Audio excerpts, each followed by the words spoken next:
वेत्तास्य वेद्यम च परम सधाम त्वया ततं विश्वमनंत रूप।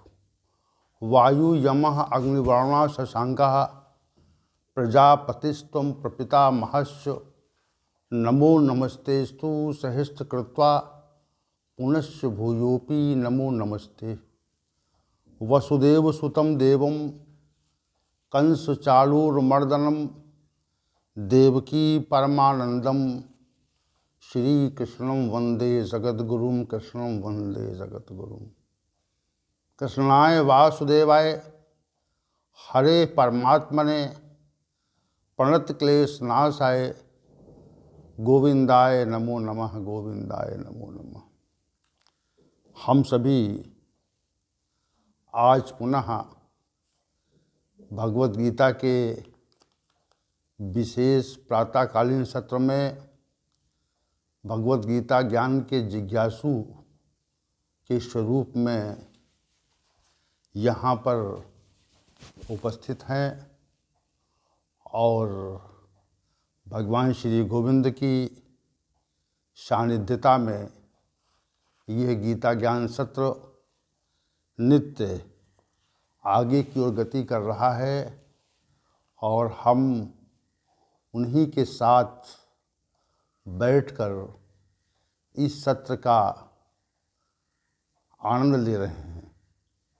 भगवान श्री गोविंद हमारे साथ में हैं और हमारे मन में जो जिज्ञासा उठती है उस जिज्ञासा का जो समाधान है वह भी उनके द्वारा ही किया जाता है। जिज्ञासा मन में कोई उठे और कोई प्रश्न उद्भवित हो और उस प्रश्न का जो निराकरण है वह किसी श्रेष्ठ व्यक्ति के द्वारा कर दिया जाए तो मन को बड़ी शांति मिलती है। वैसे ही जो आध्यात्मिक जिज्ञासा है वह भी किसी श्रेष्ठ मनीषी के द्वारा जब शांत की जाती है तो भी मन में बड़ी शांति रहती है और भगवान श्री गोविंद यदि उस जिज्ञासा को शांत करें तो ये तो विशेष बात है। इसलिए हम सभी भगवद गीता के इस ज्ञान सत्र में भगवान श्री गोविंद का आश्रय लेकर के ही आगे की चर्चा करते हैं और नित्य प्रति ये चर्चा चलती रहती है। ये उन्हीं की दया और कृपा का परिणाम है। आइए चलते हैं आज के विषय की ओर। अध्याय संख्या 16। हम सभी ने अध्याय संख्या 16 के श्लोक संख्या 13 पर विगत सत्र में चर्चा का समापन किया था और श्री भगवान ने ये कहा था कि आसुरी स्वभाव के जो मनुष्य होते हैं उनके मन में अन्यायपूर्वक धन के उपार्जन का भाव रहता है और अन्यायपूर्वक जो धन उपार्जित होता है उसमें उनके मन में ये भाव आ जाता है कि मैंने आज कुछ मात्रा में धन प्राप्त कर लिया है और उस प्राप्त धन से हमारा मनोरथ पूर्ण हुआ और मेरे पास वर्तमान में इतना धन आ गया है और भविष्य में इतना और अधिक हो जाएगा। ये भाव ये है विषय श्री भगवान ने श्लोक संख्या 13 में व्याख्यापित किया। अब श्री भगवान श्लोक संख्या 14 में इस अध्याय की श्लोक संख्या 14 में विशेष बात कह रहे हैं। असौ मया हता शत्रु हनिष्ये चा अपरान अपि ईश्वरो अहम भोगी सिद्धोहम बलवान सुखी। आशी स्वभाव के मनुष्य ये कहते हैं कि वह शत्रु मेरे द्वारा मार दिया गया है और दूसरे शत्रुओं को भी मैं मार दूंगा। इसी स्वभाव के मनुष्य कहते हैं कि मैं ईश्वर हूँ और ऐश्वर्य का ग्रहण करने वाला हूँ, सिद्ध हूँ, बलवान हूँ और सुखी हूँ। ये विशेष विशेष भाव श्री भगवान ने कहे। आसुरी संपदा को प्राप्त मनुष्य या आसुरी स्वभाव से युक्त मनुष्यों में यह विचार रहते हैं। ये कई विचार यहाँ पे दिए गए। श्री भगवान ने आसुरी स्वभाव के मनुष्यों के कई विचारों का इस श्लोक में स्पष्टीकरण दिया है। पहला विचार क्या है कि मेरे द्वारा अनेक शत्रुओं का विनाश हो गया है। मेरे द्वारा, एक बात, पहली बात, मेरे द्वारा अनेक शत्रुओं का विनाश किया जा चुका है। और दूसरी बात यह है, दूसरा विचार ये रहता है कि मैं भविष्य में अन्य बचे हुए शत्रुओं को भी मार डालूंगा, समाप्त कर दूंगा। दूसरा विचार। तीसरा विचार ये रहता है कि मैं ईश्वर हूँ। ईश्वरी सत्ता का आभास करते हैं वो लोग। आसुरी स्वभाव के मनुष्य कुछ धन प्राप्त अवैधानिक रूप से अन्यायपूर्वक कुछ धन को प्राप्त करने के उपरांत ईश्वरी सत्ता को स्वयं में समाविष्ट हुआ मान लेते हैं। ये तीसरी बात है।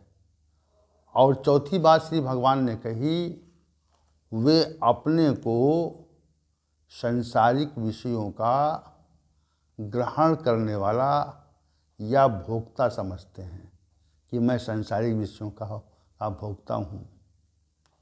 और पांचवी बात कही कि आसुरी स्वभाव के मनुष्य जो हैं अपने को सिद्ध मान लेते हैं। उनके मन में ये भाव रहता है कि हम जो भी कार्य करते हैं उसमें हमें सदैव सिद्धि मिलती है, असिद्धि नहीं मिलती। और छठी बात कहते हैं कि मैं बहुत ही सामर्थ्यवान हूँ, बलवान हूँ, सामर्थ्यवान हूँ।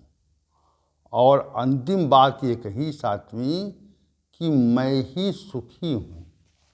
शेष लोग दुख में अपना समय बिता रहे हैं। ये 7 तथ्य आसुरी स्वभाव के मनुष्यों के संबंध में श्री भगवान ने श्लोक संख्या 14 में 7 तथ्यों का निरूपण किया। 7 स्वभावों को बताया उनका कि आसुरी स्वभाव के जो मनुष्य होते हैं इनमें ये 7 स्वभाव रहित ही हैं। इनमें कोई विशेष बात नहीं है, ये सारे स्वभाव रहते हैं। और श्लोक संख्या 15 और 16 में इसको बहुत विस्तार दिया श्री भगवान। खैर, आज का जो विषय है श्लोक संख्या 14 से संबंधित है, इसलिए इस पर ही चर्चा करना उचित होगा। पहला कथन श्री भगवान का ये है कि मेरे द्वारा वह शत्रु मारा गया। ये भाव विशेष भाव है। देखिए, जब वो मनुष्य अन्यायपूर्वक धन के उपार्जन की चेष्टा करता है, प्रयास करता है, कोई भी मनुष्य जब अन्यायपूर्वक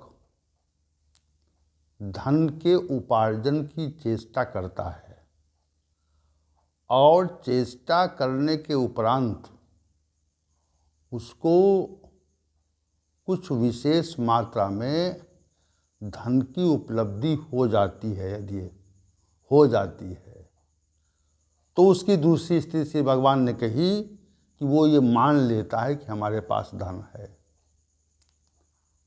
तो समाज में चूंकि अन्यायपूर्वक धन का उपार्जन करने वाले अनेक व्यक्ति हैं, एक नहीं है, आसुरी स्वभाव के अनेक मनुष्य इस संसार में अन्यायपूर्वक धन का उपार्जन करने में व्यस्त रहते हैं। तो कोई व्यक्ति, एक व्यक्ति अन्यायपूर्वक धन का उपार्जन कर रहा है, जो दूसरा आसुरी स्वभाव का व्यक्ति है वह भी अन्यायपूर्वक धन का उपार्जन कर रहा है, तो दोनों एक दूसरे को बाधा मान लेते हैं। ये न्यायपूर्वक धन के उपार्जन में ये बात नहीं आती, वहाँ पर इतना आपस में इतनी वैमनस्यता नहीं होती। यहाँ पे अंतर समझिए आप, एक न्यायपूर्वक धन का उपार्जन होता है और दूसरा अन्यायपूर्वक धन का उपार्जन होता है। तो प्रतिस्पर्धा शब्द उपयुक्त रहेगा इसके लिए। प्रतिस्पर्धा तो प्रत्येक क्षेत्र में होती है, लेकिन जो न्यायपूर्वक धन के उपार्जन का प्रयास करते हैं उनमें प्रतिस्पर्धा तो रहती है, लेकिन प्रतिस्पर्धा का जो स्तर है वह विकृत नहीं होता। जैसे दो व्यक्ति एक ही क्षेत्र में न्यायपूर्वक धन का उपार्जन करने का प्रयास करें, तो जब धन का उपार्जन करने का प्रयास करते हैं तो दोनों व्यक्ति अपने कार्य को या अपने द्वारा उत्पादित वस्तु को श्रेष्ठ बताते हैं और श्रेष्ठता के आधार पर ये प्रतिस्पर्धा होती है। ये नैतिक रूप से जो धन के उपार्जन के साधन हैं इस संसार में, उनमें प्रतिस्पर्धा है, ऐसा नहीं कि उनमें नहीं है, क्योंकि धन उपार्जन का जो क्षेत्र है उसमें प्रतिस्पर्धा का होना अनिवार्य है। एक दूसरे के प्रतिपक्षी भावों से लोग कार्य करते हैं कि उसका जो उत्पादन है वो श्रेष्ठ नहीं है, हमारा श्रेष्ठ है। तो ये भाव रहता है कि हम प्रकट करें कि हमारा जो उत्पादन है वह श्रेष्ठ है। इस प्रकार की प्रतिस्पर्धा होती है। और किसका उत्पादन श्रेष्ठ है, या तो यह जो विनिश्चय है, यह विनिश्चय जो उत्पादन का उपभोग करते हैं वो लोग इसको निर्धारित करते हैं किसका उत्पादन श्रेष्ठ है, और उत्पादन की श्रेष्ठता को समझ करके उसे क्रय करते हैं लोग, और जितना अधिक क्रय होगा उतना अधिक उत्पादन बढ़ेगा, उतना अधिक लाभ होगा। तो ये नैतिक क्षेत्र वाली बात हो गई। तो नैतिकता पूर्वक जो धन उपार्जन के कार्य होते हैं उनमें भी प्रतिस्पर्धा रहती है, लेकिन जो अनैतिकता पूर्वक, अन्यायपूर्वक धन उपार्जित करने के साधन होते हैं, या जो मनुष्य अनैतिकता पूर्वक, अन्यायपूर्वक धन को प्राप्त करना चाहता है, उपार्जित करना चाहता है समाज से, तो उसमें एक विशेष बात आ जाती है कि प्रतिस्पर्धा विकृत हो जाती है। वहाँ पे हम दूसरे अन्य व्यक्ति को जो धन का अन्यायपूर्वक उपार्जन कर रहा है तो वो प्रतिस्पर्धा बढ़ती है और वो विकृत रूप ले लेती है। कि इसको हम समाप्त कर देंगे, इसकी जो सत्ता है वह हम समाप्त करेंगे, ये भाव वहाँ पर रहता है। तो प्रतिस्पर्धा का विकृत स्वरूप देखने को मिलता है। हमारा अन्यायपूर्वक धन उपार्जन का जो क्षेत्र है उसमें कोई व्यक्ति हस्तक्षेप न करे, और चूंकि हस्तक्षेप होता है वहाँ पर, हस्तक्षेप वहाँ पर होता है, इसलिए होता है क्योंकि वहाँ पर अन्यायपूर्वक धन के उपार्जन का प्रयास चलता है, इसलिए वहाँ पर प्रतिस्पर्धा विकृत रूप ले लेती है। और जैसे ही वो विकृत रूप लेती है उसमें जो अन्यायपूर्वक धन उपार्जित करने के जो व्यक्ति या समूह होते हैं उनमें पारस्परिक वैमनस्यता इतनी अधिक तीव्र मात्रा में हो जाती है कि वे एक दूसरे के विकराल भयंकर शत्रु हो जाते हैं। ये शत्रुता का भाव जो है, ये शत्रुता का जो भाव है वह अन्यायपूर्वक धन के उपार्जन करने के क्षेत्र में विशेष है। तो इसको समाप्त करने के लिए एक क्षेत्र के व्यक्ति, एक क्षेत्र के समूह दूसरे क्षेत्र के व्यक्तियों की हत्या करते हैं ताकि उनमें भय व्याप्त हो सके, और जो व्यक्ति बाधक हैं अवैधानिक रूप से धन उपार्जन करने के कार्य में जो व्यक्ति बाधा उत्पन्न करते हैं, तो उन बाधा उत्पन्न करने वाले व्यक्तियों में जो प्रतिद्वंदिता रहती है वह इस स्तर तक गिर जाती है कि एक दूसरे की हत्या करना चाहते हैं। और यह समाज में नित्य देखा भी जाता है। एक इतिहास में भी ऐसे प्रसंग आते हैं कि जिन लोगों ने लूट मार से धन को उपार्जित करने का प्रयास किया उनमें पारस्परिक प्रतिद्वंदिता इतनी बढ़ जाती है कि वहाँ पर अनेक हत्याएं होती हैं। तो यहाँ पर श्री भगवान का जो भाव है वह यही है, असौ शत्रु मया हता, असौ मया हतः शत्रु, वह शत्रु मेरे द्वारा मार दिया गया है। आशी स्वभाव के व्यक्ति जब अन्यायपूर्वक धन के उपार्जन की चेष्टा करते हैं तो उन्हें अपने प्रतिद्वंदी व्यक्ति को मारना पड़ता है, ये निश्चित है। नहीं मारेंगे तो हमें वह हमारे जो अन्यायपूर्वक धन उपार्जन का जो कार्य है उसमें बाधा पहुंचेगी। इसलिए हम दूसरे प्रतिद्वंदी व्यक्ति या समूह की हत्या करना चाहते हैं, हत्या करते भी हैं। तो ये भाव आशी स्वभाव के मनुष्यों में प्रबलता से रहता है।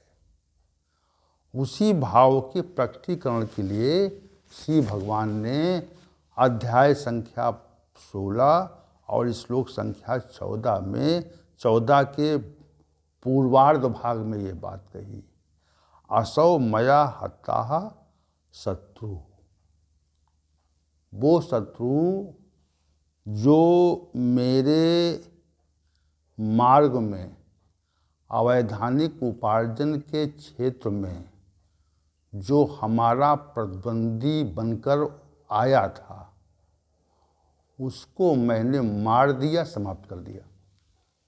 ये शत्रुता का जो भाव है ये विशेष स्वरूप ले लेता है। विशेष प्रकार का स्वरूप ले लेता है, ग्रहण कर लेता है। और शत्रुता इस स्तर तक बढ़ जाती है कि वहाँ पर लोगों की हत्याएं होने लगती हैं, और हत्या का जो क्रम है वह नित्य रहता है, हमेशा चला करता है। समाज में आप देखते होंगे वर्तमान समय में इस तरह से अवैधानिक रूप से जो व्यक्ति धन संग्रह का प्रयास करते हैं, उनके साथ ऐसे अवैधानिक अवांछनीय तत्व स्वतः ही हो जाते हैं, जिनके सहयोग से प्रद्वंदता इतनी बढ़ती है कि वहाँ हत्याएं करनी पड़ती हैं। तो उसी भाव के प्रकटीकरण के लिए श्री भगवान ने कहा, असौ मया हता शत्रु। आशी स्वभाव के मनुष्य ये विचार रखते हैं, कुछ शत्रुओं का विनाश करके इस विचार को प्रबल रूप से अपने अंदर रखते हैं कि वह शत्रु मेरे द्वारा मारा गया। श्री भगवान बहुत विशिष्ट आशी स्वभाव के मनुष्यों के बारे में विशेष प्रस्तुति कर रहे हैं। श्री भगवान ने पहले कह दिया था कि जो आशी संपदा के संबंध में हमने तो दैवी संपदा के संबंध में हमने तो विस्तार से व्याख्या कर दी, लेकिन आसुरी संपदा के व्यक्तियों के संबंध में विस्तार से चर्चा नहीं की है। इसलिए मैं इस आसुरी स्वभाव के मनुष्यों के संबंध में मैं विस्तार से चर्चा करूँगा। श्लोक संख्या 6। दौ भूत सर्गो लोकस्मन दैव आसुर एव च देवो विस्तरसा प्रोक्त आसुरम पार्थ में शृणु। हे अर्जुन, इस श्लोक में मनुष्यों, दो प्रकार के मनुष्यों की सृष्टि है, अर्थात मनुष्य दो ही प्रकार के हैं, एक दैवी संपदा वाले और एक आसुरी संपदा वाले। दैवी संपदा के विषय में हमने अच्छी व्याख्या की है और आसुरी संपदा के व्यक्तियों के संबंध में मैं अब अच्छी व्याख्या करूँगा। इसी भाव के प्रकटीकरण के लिए श्री भगवान ने ये बात कही कि जब वो कुछ शत्रुओं का विनाश कर देते हैं, तो वे मन में ये विचार प्रबल कर लेते हैं कि वह जो शत्रु था, जो हमारे अवैधानिक धन उपार्जन में जो हमारा शत्रु था, हमारे सामने खड़ा हो जाता था, हमारा प्रतिद्वंदी था, प्रतिपक्षी था, वो मारा गया। अब जब एक प्रतिपक्षी मारा गया तो अन्य प्रतिपक्षी भी तो वहाँ होंगे ना, अन्य प्रतिपक्षी भी वहाँ रहते हैं। तो उसी भाव को श्री भगवान ने आगे कहा, हनिष्ये च अपरान अपि, और दूसरे लोगों को भी मैं मारूंगा। ठीक है, कितनी स्पष्ट बात है। शत्रुता जब बढ़ती है तो जैसे अग्नि में घी डाला जाता है और अग्नि प्रबल होती जाती है, अग्नि में जब घी पड़ता है तो अग्नि प्रचंड रूप ले लेती है अपना। वैसे ही शत्रुता जब बढ़ती है, शत्रुता बढ़ेगी अगर आपकी, तो फिर वह शत्रुता प्रबल रूप लेगी, प्रचंड रूप लेगी, वह आगे बढ़ती ही जाएगी। समझिए इस चीज़ को आप। उसमें घी में अग्नि के सदृश शत्रु बढ़ेंगे आपके। अब एक व्यक्ति को आपने मार दिया तो उससे संबंधित जितने व्यक्ति हैं वह सारे के सारे आपके शत्रु हो जाएंगे, और शत्रु हो जाएंगे तो वो भी आपका विरोध करेंगे। तो चूंकि ये मन में भाव बैठ गया कि मैंने एक शत्रु को मार दिया, हतः असौ मया असौ मया हता शत्रु, उस शत्रु को तो मैंने मार दिया। आप क्या करेंगे? फिर ये भाव श्री भगवान ने दिया कि आशी स्वभाव के मनुष्यों में दूसरा भाव आता है, हनिष्ये च अपरान अपि। और जो दूसरे बचे हुए हैं, दूसरे जो अवशेष रह गए हैं, उन सबको भी मैं मार दूंगा। ये बात मन में आशी स्वभाव के मनुष्यों में आगे बढ़ती जाती है, उसका समापन नहीं होता। जैसे शत्रुता का समापन नहीं होता, वैर से वैर कभी समाप्त नहीं होता। वैर तो मैत्री से समाप्त होता है, ये नियम है। अगर आपका कोई शत्रु है तो उससे शत्रुता बढ़ाएंगे, तो शत्रुता बढ़ाने पर शत्रुता समाप्त नहीं होगी। अगर आप उससे स्नेह करेंगे, प्रेम करेंगे, मैत्री भाव रखेंगे, तो शत्रुता का समापन होगा। और जहाँ पर आपने एक व्यक्ति को मारा, 2 को मारा, 3 को मारा, तो फिर शत्रुता बढ़ेगी। फिर मन में ये भाव आएगा कि अन्य जितने बचे हैं, जितने अवशेष बचे हैं, उन सबको भी मार दिया जाए। ये भाव तो स्वतः आएगा, इस भाव को लाना नहीं पड़ेगा। ये भाव तो स्वतः ही आपके मन में आ जाएगा। जैसे आपने 1, 2, 3, 4 शत्रुओं का विनाश किया, अब शत्रु बढ़ जाते हैं, और शत्रु जैसे ही बढ़ते हैं तो ये भाव आता, देखो कितने शत्रु हैं और उनको भी मैं अब समाप्त कर दूंगा। ये भाव